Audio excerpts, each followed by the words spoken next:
Hey guys, ఎలా ఉన్నారండి? Welcome back to so family tasty foods. ఈరోజు రెసిపీ వచ్చేసరికి మా హస్బెండ్ నీకు ఒక రెసిపీ చేస్తానని చెప్పి ఒక రెసిపీ చేశారండి. అది వచ్చేసరికి బ్రొకోలీ ఎగ్ చీజా అంటండి. సరే ఎలా చేస్తారో ఏంటి అని అనుకున్నాను. టేస్ట్ మాత్రం మదిరిపోయిందండి. చాలా బాగుంది. అసలు బ్రొకోలీ ఇష్టం లేని వాళ్ళు కూడా ఇష్టంగా తింటారు. అసలు ఆ ఫ్లేవర్ అనేది కూడా రాదు. చాలా బాగుంటుంది టేస్ట్. మరి డీటెయిల్స్లోకి వెళ్ళిపోదామండి. ప్రాసెస్ ఎలా చేయాలి ఏంటి అని చూసేద్దాము. దానికన్నా ముందు please like and subscribe to my YouTube channel. మీకు కానీ మా వీడియో నచ్చితే లైక్ కూడా చేయండి ప్లీజ్. ఓకే అండి, ముందుగా ఇంగ్రీడియంట్స్ వచ్చేసరికి బ్రొకోలీ మీకు పెద్ద సైజ్ చూపించాం కదా, ఆ సైజ్ బ్రొకోలీ తీసుకున్నాము. 4 eggs కావాలండి. ఇక్కడ ఒక బౌల్కి 4 eggs తీసుకున్నాము. ఇక్కడ బ్రొకోలీని నీట్గా వాష్ చేసేసుకున్నాం. మీకు ఆ కాడ ఉంది కదండి, ఆ కాడతో పాటు వాష్ చేసుకోండి. ఎందుకు అనేది మీకు నెక్స్ట్ ప్రాసెస్లో అర్థమైద్ది. టోటల్ నీట్గా ఇట్లా వాష్ చేసేసుకోవాలి. ఇప్పుడు ఒక బౌల్లో ఈ 4 eggsని బీట్ చేసేసుకుందామండి. టోటల్ ఈ ప్రాసెస్ మొత్తం మా హస్బెండే చేశారండి. అబ్బో, ఇంత బాగా చేస్తారని అనుకోలేదు. చాలా బాగా చేశారు. టేస్ట్ చాలా బాగుంది. చూడండి, 4 eggs టకా కొట్టేసుకున్నాం కదా. ఇప్పుడు ఈ ఎగ్స్లోనే ఆ ఎగ్స్కి సరిపడా సాల్ట్, కొంచెం పెప్పర్ అనేది వేసుకొని బాగా బీట్ చేసుకోవాలండి. ఎంత బాగా బీట్ చేసుకుంటే మనకు అంత ఫ్లఫీగా వస్తుంది. టేస్ట్ కూడా చాలా బాగుంటుంది. బాగా బీట్ చేసేసుకోవాలి. నెక్స్ట్ వచ్చేసరికి బ్రొకోలీ తీసుకున్నాం కదా, బ్రొకోలీని నీట్గా తురిమేసుకోవాలండి. హాఫ్ బ్రొకోలీ వరకు పట్టిద్దండి, మాకైతే హాఫ్ బ్రొకోలీ. ఇంకా మీకు ఎక్కువ కావాలన్నా వేసుకోవచ్చు బ్రొకోలీ అనేది. ఇక్కడ బ్రొకోలీ అనేది పీలర్ మేము సన్నగా తీసుకున్నాం కదా, సన్న సైడ్, అలా ఆ సైడ్ తురుముకోవాలండి. మరీ లావుగా ఉన్న సైడ్ వద్దు, సన్నగా ఉన్న ఎటు ఉంటే సన్నగా మీకు ఆ సైడ్ పీల్ చేసుకోండి, తురుముకోండి బాగా. చూడండి, బ్రొకోలీ అనేది మొత్తం తురిమేసుకున్నాం కదా, మనకి బ్రొకోలీ అనేది కూడా రెడీగా ఉండింది. ఇప్పుడు మనం ఎగ్ అనేది ఒక బౌల్లో బాగా బీట్ చేసి పెట్టుకున్నాము. ఇప్పుడు దీంట్లో ఒక టీ గ్లాస్ ఉంటుంది కదండి, ఆ టీ గ్లాస్లో హాఫ్ గ్లాస్ వరకు మిల్క్ అనేది యాడ్ చేసుకుంటున్నాము. హాఫ్ గ్లాస్ మిల్క్ అనేది యాడ్ చేసుకొని ఈ రెండు బాగా కలిసేలాగా బాగా బీట్ చేసుకోవాలండి. ఇవి కూడా ఒక 2 to 3 minutes వరకు బాగా బీట్ చేసుకోండి. నెక్స్ట్ వేరే ప్యాన్ తీసుకొని ఆలివ్ ఆయిల్ వేసుకున్నామండి. మీరు ఆలివ్ ఆయిల్ అన్నా వేసుకోవచ్చు, గీ అన్నా వేసుకోవచ్చు, ఆయిల్ అయినా వేసుకోవచ్చు అండి. ఆయిల్ వేసుకొని మొత్తం బాగా స్ప్రెడ్ చేసేసుకున్నాము. మొత్తం బాగా స్ప్రెడ్ చేసుకున్నాక కొంచెం బటర్ అనేది కూడా యాడ్ చేసుకున్నాము. కొంచెం బటర్ యాడ్ చేసుకొని ఇక్కడ ఒక పెద్ద సైజు ఆనియన్ అండి, ఆనియన్ చిన్న పీసెస్గా కట్ చేసుకొని అది కూడా వేసేసుకున్నామండి. వేసేసుకొని నెక్స్ట్ దీంట్లోనే capsicum, yellow capsicum, red capsicum కూడా వేసేసుకున్నాము. అవి కూడా చిన్న పీసెస్గా కట్ చేసుకొని వేసుకున్నామండి. గ్రీన్ క్యాప్సికమ్ కూడా వేసుకోవచ్చు అండి. వేసుకొని ఇవి ఒక 2 to 3 minutes వరకు ఆ వెజ్జెస్ అన్ని మగ్గించాక దీంట్లోనే మనం బ్రొకోలీ ఉంది కదండి, ఆ బ్రొకోలీ కూడా వేసేసుకొని బాగా మగ్గించుకోవాలండి. ఆ బ్రొకోలీ అనేది కొంచెం లైటిష్ కలర్ చేంజ్ అవుతుందండి. ఆ లైటిష్ కలర్ చేంజ్ అయ్యే వరకు మగ్గించుకుంటే సరిపోతుంది.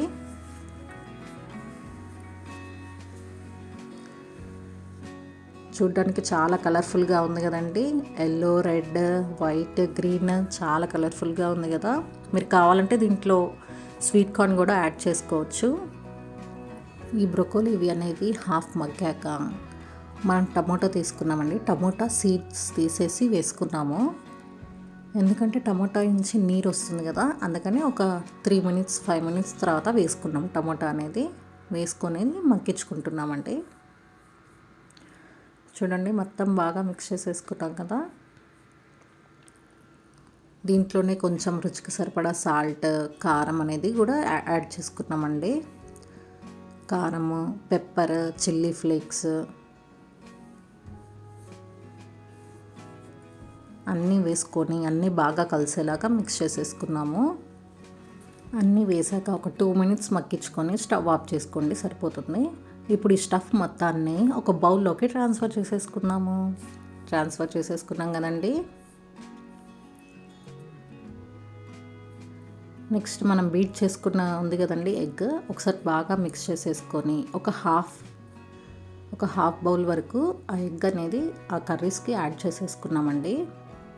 మీరు కావాలంటే ఒకేసారి ఇంత స్టఫ్లో యాడ్ చేయకపోయినా కొంచెం కొంచెం స్టఫ్లో చిన్నగా వేసుకోవచ్చండి. ఇప్పుడు మేము ఒక పెద్దది వేసేసుకుంటున్నాము, అందుకని మొత్తం వేసేసుకున్నామండి. హాఫ్ బౌల్లో హాఫ్ ఎగ్ వరకు వేసేసుకున్నాం.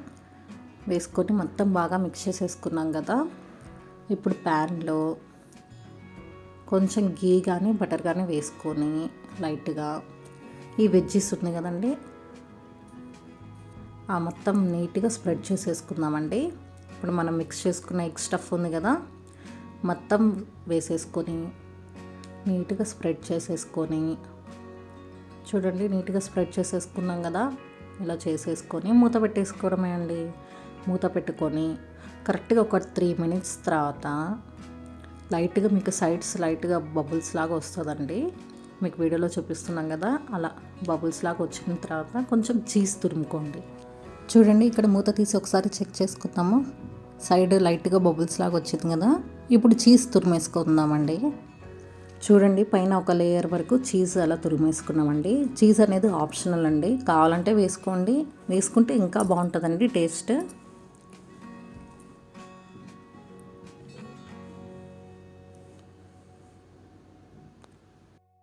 చూడండి చీజ్ మొత్తం వేసేసుకున్నాం కదా. ఇప్పుడు దీనిపైన కొంచెం చిల్లీ ఫ్లేక్స్ అనేది స్ప్రింకిల్ చేసుకుంటున్నామండి. ఆ చీజ్ అనేది కొంచెం మెల్ట్ అయిపోయాక మనం రిమైనింగ్ హాఫ్ ఉంది కదండి ఎగ్ బీట్ చేసుకున్నాం కదా, మొత్తము ఆ బీట్ చేసుకున్న ఎగ్ని మొత్తం ఒక లేయర్గా వేసుకోండి. మనకి ఇది తింటుంటే పైన వెజ్జీస్ కింద ఎగ్ తగులుతా చాలా బాగుంటుందండి టేస్ట్. తప్పకుండా ట్రై చేయండి. చాలా హెల్తీ రెసిపీ కూడా, ఎందుకంటే బ్రొకోలీ అనేది యాడ్ చేసామండి. అసలు బ్రొకోలీ టేస్టే రాదండి, చాలా బాగుంటుంది. చూడండి ఎగ్ అనేది వేసేసుకున్నాం కదా ఒక లేయర్గా. ఇప్పుడు దీనిపైనే పెప్పరికా జాల్పనం అండి చిన్నగా పీసెస్గా కట్ చేసుకొని వేసుకున్నాము. అవన్నీ ఆప్షనల్, ఉంటే వేసుకోండి, లేకపోతే స్వీట్ కార్న్ ఉన్నాయి కదండి, బాయిల్డ్ స్వీట్ కార్న్ అన్న అట్లా వేసుకోవచ్చు దీనిపైన ఇట్లా ఒక లేయర్గా. అవి వేసేసుకొని మూత పెట్టేసుకున్నామండి. మూత పెట్టుకొని ఒక 5 minutes వరకు లో ఫ్లేమ్లో మగ్గించుకోండి, లేకపోతే కింద అనేది మాడుతుందండి. ఫస్ట్ నుంచి ఈ ప్రాసెస్ మొత్తం లో ఫ్లేమ్లోనే పెట్టుకోవాలి. చూడండి మూత పెట్టేసుకున్నాం కదా. ఒక 2 minutes తర్వాత మూత తీసి చూసుకున్నామండి. చూడండి కొంచెం లైట్గా ఫ్లఫీగా పొంగింది కదా. ఇంకొంచెం ఉడకాలండి, ఎందుకంటే మధ్య మధ్యలో నీరుగా ఉంది, అది కూడా ఉడికితే బాగుంటుంది.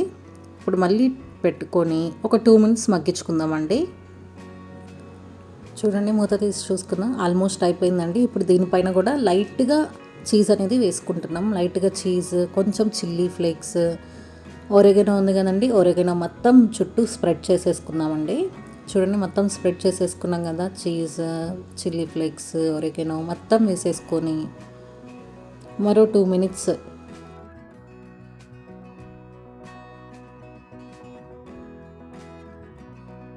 చూడండి చీజ్, ఒరిగెనో, చిల్లీ ఫ్లేక్స్ అన్నీ వేసుకున్నాక మూత పెట్టుకొని ఒక 2 minutes ఉంచుకోండి. చూడండి సైడ్ లైట్గా రెడ్డిష్గా వచ్చేసింది కదా, అంటే మనకి రెడీ అయిపోయిందండి. చిన్నగా ఒక్కొక్క సైడ్ నుంచి చూసుకోండి, మనకు ఉడికిందో లేదో అర్థమైపోతుంది. లేకపోతే టూత్పిక్ ఉంటుంది కదండి, టూత్పిక్తో కుచ్చి చూసుకున్నా అర్థమైపోతుంది. చూడండి నీట్గా రెడ్డిష్ కలర్గా వచ్చేసింది కదా, చాలా బాగుందండి టేస్ట్. ఇప్పుడు నీట్గా ప్లేట్కి ట్రాన్స్ఫర్ చేసేసుకుందామండి. చుట్టూ సైడ్స్ ఒకసారి అట్లా అనేసుకొని ప్లేట్లోకి ట్రాన్స్ఫర్ చేసేసుకుందాము. నీట్గా వచ్చేసిందండి, ఏమీ అతుక్కోకుండా కింద. చూడండి ప్యాన్ కూడా చూపిస్తున్నాము, ఏమీ అతుక్కోలేదు కదా ప్యాన్కి కూడా. ఇప్పుడు దీన్ని 4 slicesగా కట్ చేసుకొని యమ్ అని తినేసేయడమే అండి. చాలా బాగుంది టేస్ట్. ఇది ఒక కొత్త డిఫరెంట్ టేస్ట్, తప్పకుండా ట్రై చేయాలండి. హెల్త్కి కూడా చాలా మంచిది. ఇప్పుడు ఇది ఒక పీస్ వచ్చేది ఇద్దరికి ఫుల్ అయిపోతుందండి తింటే. అంతే అండి, టేస్టీగా ఉండే బ్రొకోలీ ఎగ్ చీజా అనేది రెడీ అయిపోయింది. చూడండి స్లైసెస్గా కట్ చేసేసుకున్నాము. కట్ చేసేసుకొని ఒక స్లైస్ చూపిస్తున్నాం కదండి, కొంచెం లావుగా బాగా వచ్చింది కదా నీట్గా. ఇంకెందుకు లేట్ అండి, మీరు కూడా ట్రై చేసేయండి. సాఫ్ట్గా ఫ్లఫీగా ఉండే ఎగ్ చీజా అనేది రెడీ అయిపోయింది. మీరు కూడా ట్రై చేసి ఈ రెసిపీ ఎలా ఉందో మాకు కామెంట్స్లో షేర్ చేయండి. అలానే మీకు ఈ వీడియో నచ్చితే please like and subscribe to my YouTube channel. Thank you.